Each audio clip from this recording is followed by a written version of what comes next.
मुझे ये खुशकिस्मती और ये मुझे मौका मिला है कि मैं शुमाली कश्मीर बारामुल्ला इस सरजमीन पे आके अपने लिए वोट मांगूं। एक दौर ऐसा था जब सियासी तौर हम सब गुलाम थे। जिस तरह आज हम बाजार में माल मवेशी खरीदते हैं, इसी तरह एक राजा ने हमें बेचा और दूसरे राजा ने हमें खरीदा। यही हमारी हैसियत थी, इससे ज्यादा नहीं।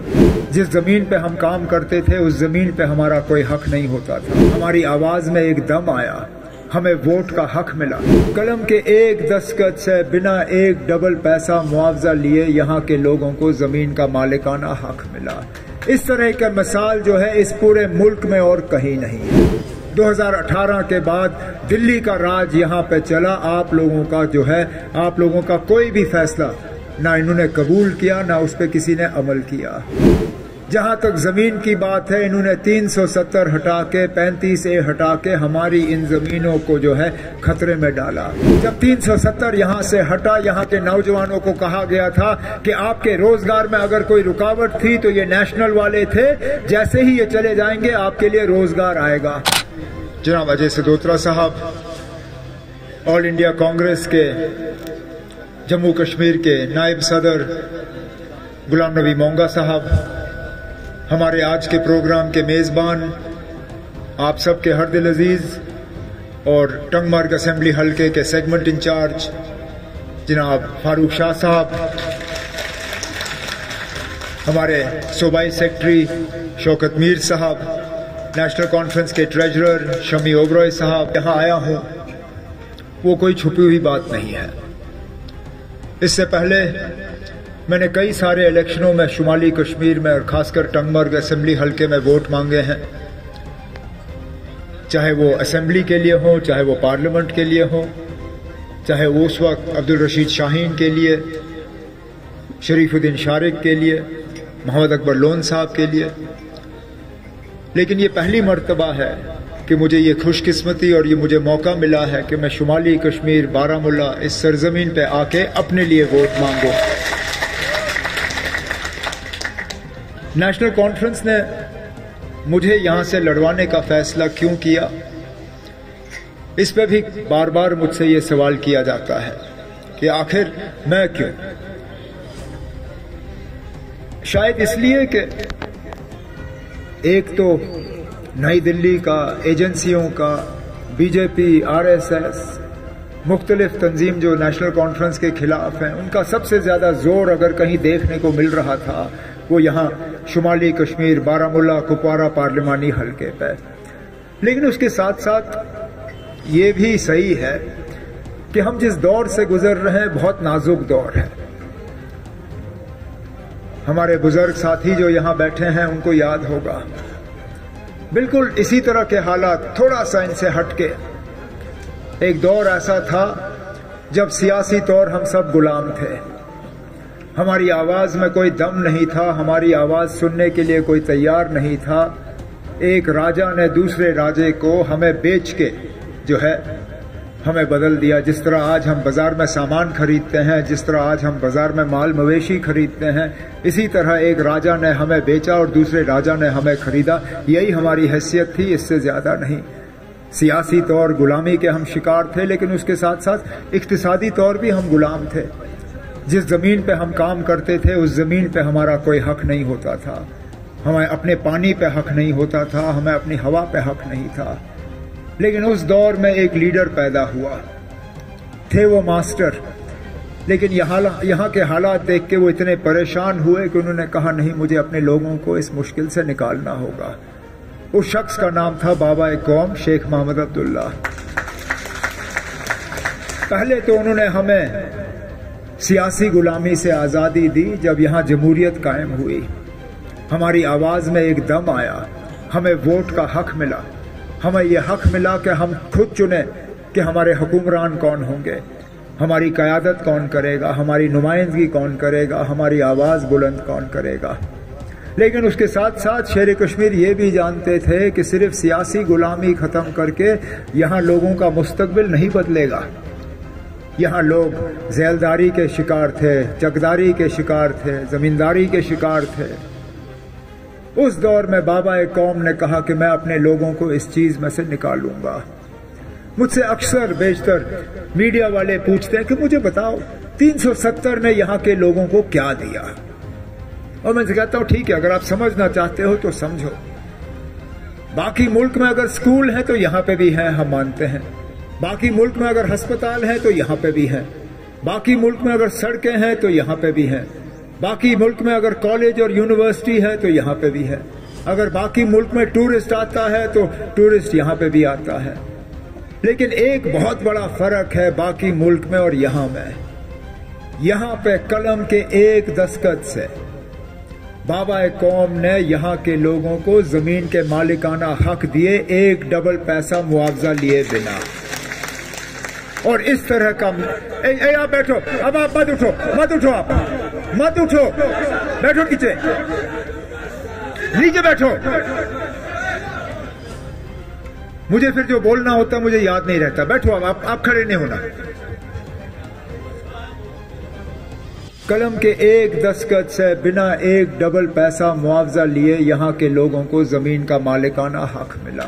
इस तरह का मिसाल जो है इस पूरे मुल्क में और कहीं नहीं है। आज दोबारा हमें उस गुलामी के दौर के तरफ धकेला जा रहा है जहां सियासी तौर भी हमारी आवाज जो है वो दबाई जा रही है। 2018 के बाद हमें यहाँ अपनी हुकूमत नहीं थी। 2018 के बाद दिल्ली का राज यहाँ पे चला। आप लोगों का जो है, आप लोगों का कोई भी फैसला ना इन्होंने कबूल किया, ना उस पर किसी ने अमल किया।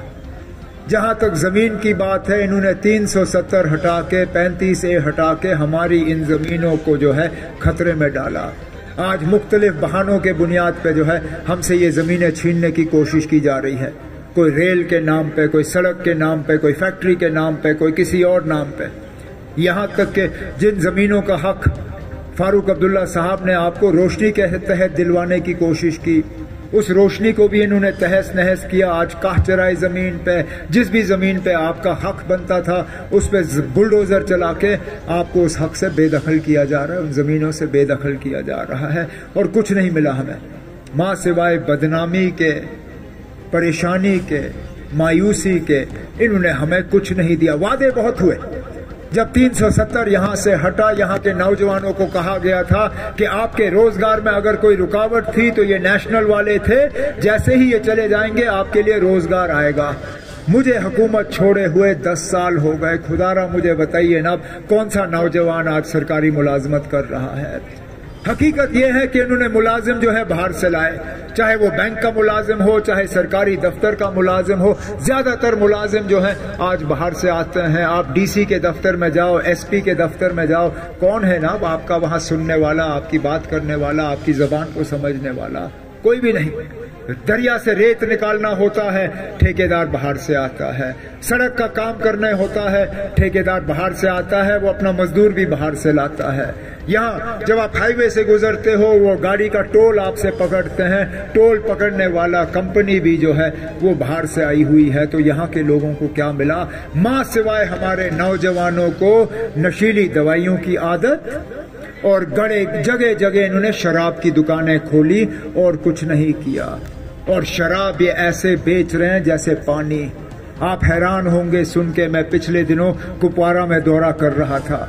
अब यहाँ दुकान है आपके आसपास में, किसी दुकानदार के पास जाके पूछिए ना आपकी दिन की कमाई कितनी है। वो दुकानदार आपको कहेगा मैं दिन में 1000 कमाता हूँ, 2000 कमाता हूँ। अगर अच्छा दिन होगा शायद दिन में वो 5000 कमाता है। कुपवारा में जो शराब की दुकान है, आपको मालूम है उसकी दिन की कमाई कितनी है? 3 से 4 लाख रुपए। महीने में वो शराब जो है 1 करोड़ रुपए की बेचता है।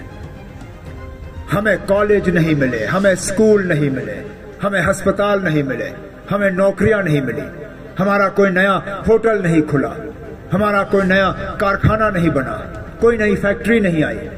लेकिन शराब की दुकानें जो हैं इन्होंने जगह जगह खोली और फिर कहते हैं यहाँ लोग बड़े मुतमईन हैं, बड़े खुश हैं, यहाँ लोगों को कोई परेशानी नहीं है। ना परेशानी के अलावा हमें मिला क्या? बिजली का निजाम देखिए, 6-6, 8-8 घंटे बिजली कट और बिजली का बिल आसमान में। इन्होंने जगह जगह जो है वो नए क्या कहते हैं उनको, स्मार्ट मीटर, जिसमें पहले पैसा भरना होता है, बाद में बिजली आए ना आए मीटर में से पैसा जो है वो निकलता रहता है। आज कम से कम बिजली का बिल जो है देहात के इलाकों में महीने का 1640 रुपए। मेरे दौरे हुकूमत में बिजली का बिल 200, 250, 300, 350 से ज्यादा नहीं। आज 1640 रुपए कम से कम। एक बल्ब लगाओ तो 1640 रुपए का आपका बिल। बिजली का टैक्स, पानी का टैक्स, सब चीज। और फिर ये कहते हैं इन्होंने हमें खुशहाल किया, एक नया जम्मू कश्मीर बनाया। तभी तो हम तबाही और बर्बादी की तरफ जा रहे हैं। इन नौजवानों से पूछें कितनी सख्ती का सामना इनको करना पड़ता है। वेरिफिकेशन के नाम पे इनको पासपोर्ट नहीं मिलता, वेरिफिकेशन के नाम पे इनको नौकरी नहीं मिलती, वेरिफिकेशन के नाम पे इनको बैंक का लोन नहीं मिलता। ये जाए तो जाए कहां? और इनका कोई कसूर नहीं है। ये कहा जाता है इनको तो जन्म लिए हुए 18-20 साल नहीं हुए, इन्होंने तो गलती से भी बंदूक के तरफ उठ के देखा भी नहीं। अगर इनका कोई कसूर है वो यही है कि इनका कोई दूर दराज इलाका कभी मिलिटेंट बना हुआ था।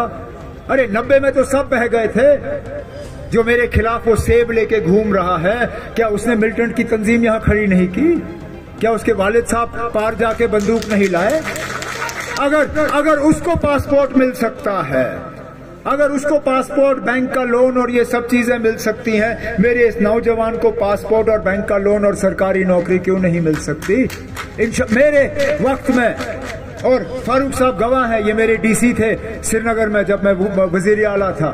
हमने ये ब्लैक लिस्ट का सिलसिला खत्म किया था। हमने कहा मिलिटेंट का बच्चा मिलिटेंट नहीं है, मिलिटेंट का दामाद मिलिटेंट नहीं है, मिलिटेंट का पोता मिलिटेंट नहीं है। आप सिर्फ इस चीज के लिए किसी को सजा नहीं दे सकते हो क्योंकि उनका कोई रिश्तेदार मिलिटेंट था। लेकिन इन लोगों ने वो जो है ब्लैक लिस्ट का सिलसिला दोबारा शुरू किया। हमने पार से ये जो लोग गए थे ट्रेनिंग करने के लिए, लेकिन बंदूक लेके वापस नहीं आना चाहते थे, हमने उनके लिए रास्ता खोला नेपाल से। देखिए ना, अब जब हम बात करते हैं तो एक फर्द के लिए नहीं करते, जब हम कोई काम करते हैं तो एक के लिए नहीं करते, हम जब करते हैं तो सबके लिए करते हैं। हमने जब यहाँ नए एडमिनिस्ट्रेटिव यूनिट खोले, जब हमने यहाँ ब्लॉक बनाए, तहसीलें बनाई, न्यापतें कायम की, वो किसी एक को फायदा पहुंचाने के लिए नहीं था, वो पूरे कौम को फायदा पहुंचाने के लिए था। आज हजारों की तादाद में नौजवान जो है वो जेल में दर बदर की ठोकरें खा रहे हैं। किन किन का मैं जिक्र करूं? जिनको जम्मू कश्मीर के बाहर जेलों में रखा गया है, जिनका कोई कसूर नहीं है, कोई केस नहीं है उनके खिलाफ, बस उठा के पहुंचा दिया हुआ है बाहर।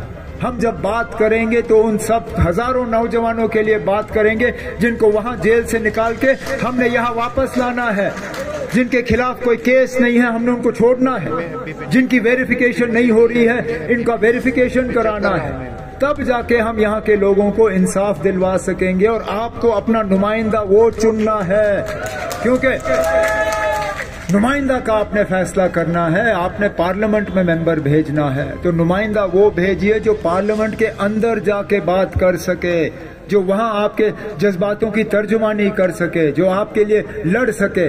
और इस लड़ाई में, जिस लड़ाई का जिक्र सदोत्रा साहब ने किया, जिस लड़ाई का जिक्र मोंगा साहब ने किया, जिस लड़ाई का जिक्र फारूक शाह साहब ने और शौकत मीर साहब ने किया, इस लड़ाई में, ये लड़ाई हम अकेले नहीं लड़ सकते। हमने इस लड़ाई में और दोस्तों को शामिल करना है। इसलिए बहुत जरूरी है कि आप नेशनल कॉन्फ्रेंस के उम्मीदवार को यहां से कामयाब करके, ताकि हम औरों को जोड़ें, हम इस कारवां को बढ़ाते रहें, ताकि इंशाअल्लाह उस दौर, जिस दौर के लिए हम सपना देख रहे हैं, ख्वाब देख रहे हैं, खुशहाली का, इज्जत का, वकार का, पहचान का, वजूद का, उसको हम दोबारा हासिल करें। तो इसलिए